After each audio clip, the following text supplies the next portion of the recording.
J'ai dragué ma femme sur Facebook en utilisant un faux nom. Oui, pendant des mois, je me suis fait passer pour une autre personne et j'ai passé... Ouais.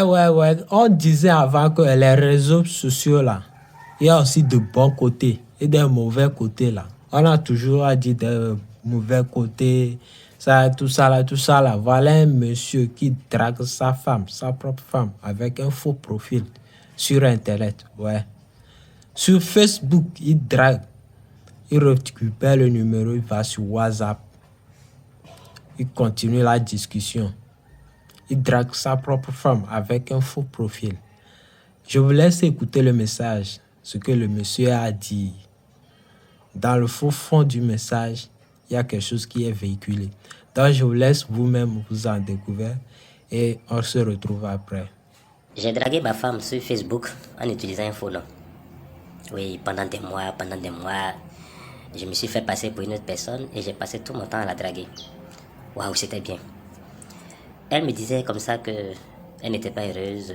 C'est vrai qu'elle vit avec quelqu'un, mais ça ne se passait pas bien et que patati patata. Et donc, tout en me faisant passer pour cette fausse personne, je lui posais plein de questions, je lui disais beaucoup de choses.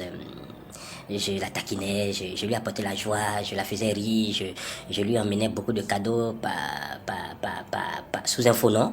Et tout ça, je lui emmenais même de l'argent sous un faux nom. Je faisais tout, je causais avec elle. Souvent même, il arrivait qu'on soit dans la même maison.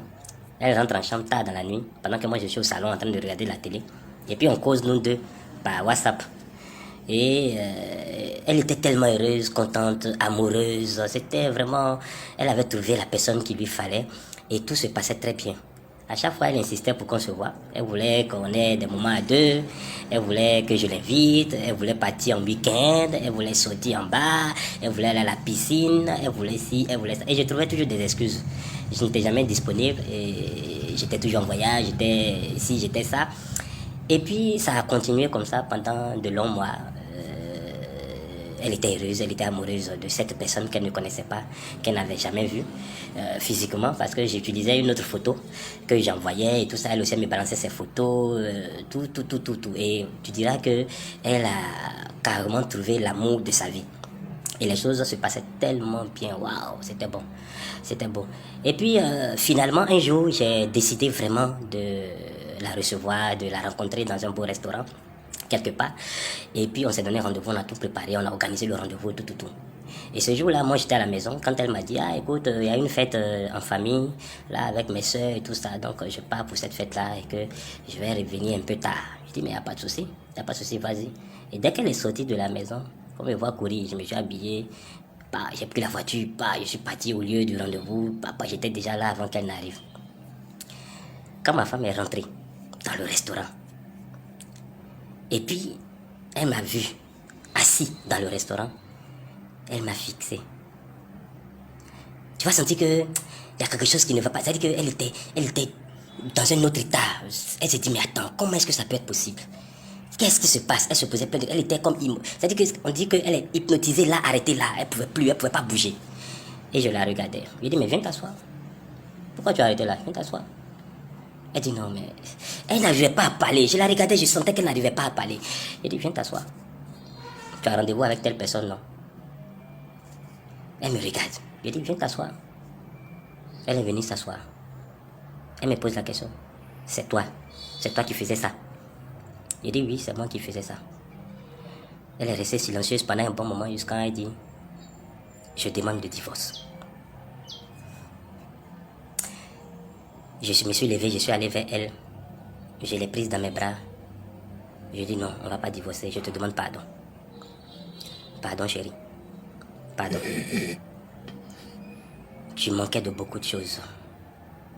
Et aujourd'hui, si tu t'es retrouvé dans cette situation, si aujourd'hui tu es dans ce restaurant, c'est parce que j'ai été ton mari, mais je n'ai pas été présent véritablement pour toi.